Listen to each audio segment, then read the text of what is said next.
Hey, I've been hearing a lot about the transport layer in networking. Can you break it down for me? Sure. Let's start with the basics. The transport layer is primarily responsible for end-to-end communication, ensuring that data is delivered reliably and in the correct order across a network. Interesting. So what protocols operate at this layer? The two most common ones are TCP, which is connection-oriented, and UDP, which is connectionless. They both serve different purposes depending on the needs of the application. Right. I know TCP is known for reliability. What mechanisms make it reliable exactly? Good question. TCP uses sequence numbers, acknowledgements, ACKs, and retransmissions to ensure reliable delivery. If a segment is lost or arrives out of order, TCP handles the recovery. And flow control? That's a part of TCP too, right? Absolutely. TCP uses a sliding window mechanism for flow control. This helps the sender not overwhelm the receiver by sending more data than it can process. Then what about congestion control? Isn't that about the network, not the end systems? True, but TCP plays a role. It uses algorithms like slow start, congestion avoidance, fast retransmit, and fast recovery to respond to signs of congestion, like dropped packets or delayed ACKs. And UDP skips all that, right? It just sends data without caring if it arrives? Exactly. UDP is faster because it has minimal overhead, no handshakes, no retransmissions. It's ideal for real-time applications like video streaming or VoIP, where timeliness is more important than perfect delivery. That makes sense. But when would you choose TCP over UDP in a real-world scenario? If you're developing an application where data integrity is critical, like file transfer, email, or web browsing, TCP is the right choice. If you're streaming live content or gaming, where occasional packet loss is tolerable, UDP is better. Speaking of gaming, some games actually implement their own reliability on top of UDP. Isn't that redundant? Not necessarily. Implementing reliability selectively gives developers more control. They can choose which data to ensure delivery for, like player actions, while letting less critical updates like position snapshots go unverified. That's pretty clever.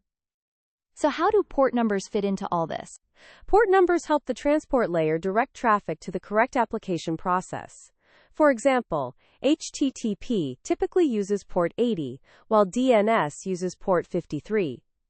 Each endpoint in a connection is identified by a tuple: IP address plus port. Oh yeah, the famous 5-tuple: source IP, source port, destination IP, destination port, and protocol. Exactly. That tuple uniquely identifies a connection. It's especially important in NAT scenarios where multiple devices share a public IP. Is it true that TCP can cause head-of-line blocking because of its strict ordering? Because TCP delivers data in order, if one packet is lost, it can block subsequent packets from being processed until the missing one is retransmitted. That's a downside in real-time communication. Has there been any evolution to address that? Definitely. QUIC is a great example. It's a newer protocol developed by Google that runs on top of UDP and provides features similar to TCP but avoids head-of-line blocking using multiplexed streams. And it supports TLS by default, right? So security is built in. Correct. Unlike TCP plus TLS, which require separate handshakes, QUIC combines them, which reduces latency. It's increasingly being used in HTTP/3. So you'd say the future of the transport layer is more about hybrid protocols like QUIC? Absolutely. We're seeing a shift toward protocols that combine reliability, security, and speed, while also being more adaptable to modern internet infrastructure. Speaking of adaptation, how do transport protocols deal with mobile or unstable networks? That's where multipath protocols like MPTCP come in. They allow splitting a single connection across multiple paths, like Wi-Fi and cellular, providing better resilience and throughput. Interesting. But I imagine that adds complexity in terms of packet ordering and path management. Yes, and that's part of the trade-off. You get better performance, but with increased overhead in managing the paths and reassembling data. You mentioned reliability earlier. How do protocols actually detect lost packets? TCP uses timeouts and duplicate ACKs to detect loss. For instance, receiving 3 duplicate ACKs for the same sequence number typically triggers a fast retransmit. And retransmissions can really affect performance if the round-trip time, RTT, is high, right? Exactly. That's why TCP has adaptive timeout intervals based on RTT estimations. If RTT increases, the timeout also increases to avoid premature retransmissions. How do network engineers optimize transport performance in high-latency environments, like satellite links? They often use performance-enhancing proxies, PEPs, or tune TCP parameters like window size. Some even switch to protocols that don't require acknowledgements per packet. Got it. Are there any notable drawbacks with UDP aside from the lack of reliability? Well, lack of congestion control is a big one. Unregulated UDP traffic can flood networks, which is why ISPs sometimes throttle or block heavy UDP usage unless controlled by the app. Makes sense. Do you think application-aware transport protocols are becoming more common? Yes, especially with user space stacks.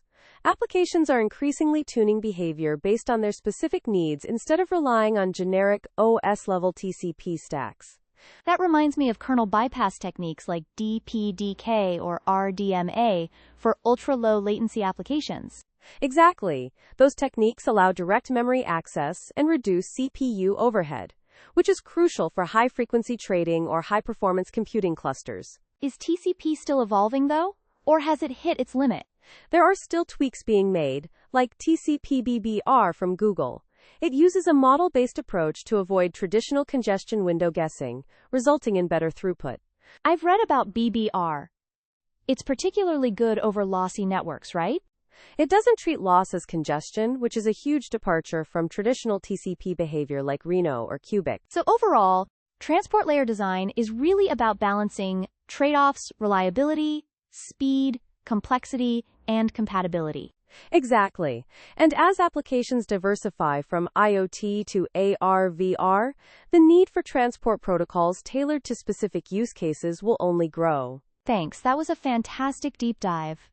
I've got a much clearer picture of how the transport layer operates and evolves. Anytime. It's one of those layers that quietly powers everything we do online. I've been revisiting the data link layer recently. It seems simple at first, but there's a lot going on under the hood. Absolutely. It's one of those layers that quietly ensures local communication is reliable. It handles framing, error detection, and medium access control. Right, and framing is about encapsulating network layer packets into frames, correct? Exactly. It adds headers, and sometimes trailers, to create frames. That's how the receiving end knows where a frame starts and ends. How is error detection typically handled in this layer? The most common method is the CRC cyclic redundancy check. It's efficient and catches most transmission errors. And if errors are found, does the data link layer always correct them? Not necessarily. Some protocols only detect errors and drop bad frames, leaving it to upper layers to retransmit. Others, like PPP, can do both detection and correction. Interesting. Speaking of protocols, Ethernet is the most well-known, but it's not the only one, right? Correct. Ethernet, IEEE 802.3, dominates LANs, but we also have PPP for point-to-point links, HDLC in legacy systems, and Wi-Fi, 802.11, as a wireless equivalent. Ethernet uses MAC addresses. What role do they play here? MAC addresses are unique identifiers for each network interface. The data link layer uses them to deliver frames between devices on the same network segment. How do switches fit into this picture? Switches operate at the data link layer. They learn MAC addresses and build a table to forward frames intelligently rather than flooding every port. What about collisions in Ethernet networks? I remember CSMA/CD being used for that. Yes, in older half-duplex Ethernet using hubs, CSMA/CD, carrier sense multiple access with collision detection, was crucial. Devices listened before transmitting and backed off if collisions occurred. But nowadays, full duplex and switches make CSMA/CD obsolete, right? Exactly. Modern switched Ethernet eliminates collisions entirely, so CSMA/CD is largely historical. And in wireless networks, we have CSMA CA instead? Right. CSMA-CA, collision avoidance, is used in Wi-Fi. Since wireless devices can't detect collisions easily, they try to avoid them using acknowledgements and random backoffs. You mentioned flow control earlier. How is it managed at this layer? Protocols like HDLC can implement flow control, using mechanisms like stop and wait or sliding windows. But in Ethernet, it's typically handled at higher layers or via pause frames in full duplex links. Let's talk about switching. What's the difference between circuit switching, packet switching, and message switching? Circuit switching reserves a path for the entire session, used in old telephony. Packet switching breaks data into packets routed independently, used in IP networks. Message switching is store and forward without segmentation, rare today. Got it. And VLANs, those are implemented at layer 2, right? VLANs logically separate broadcast domains on a single switch. IEEE 802.1q adds a tag in Ethernet frames to identify the VLAN. That's useful for segmenting traffic. What about spanning tree protocol? STP prevents loops in layer 2 networks. It dynamically disables redundant paths to form a loop-free tree. Without it, broadcasts could create endless loops. Are there modern alternatives to STP?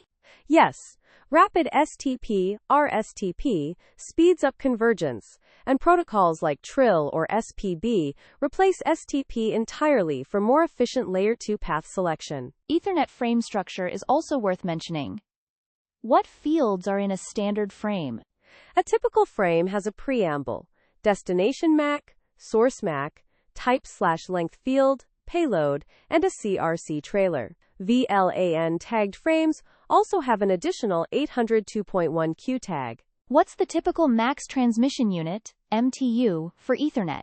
Standard Ethernet has an MTU of 1,500 bytes, though jumbo frames can extend that to 9,000 plus bytes in some high-performance networks. Are there security risks at this layer? Yes, MAC spoofing, VLAN hopping, ARP poisoning.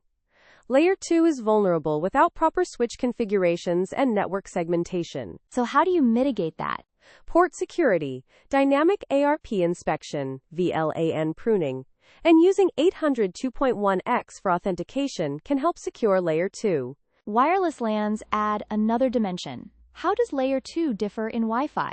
Wi-Fi uses 802.11 MAC framing, supports management/control/data frames, and adds retransmissions due to higher error rates. There's also more use of acknowledgements. And encryption in Wi-Fi happens at Layer 2 as well? Correct.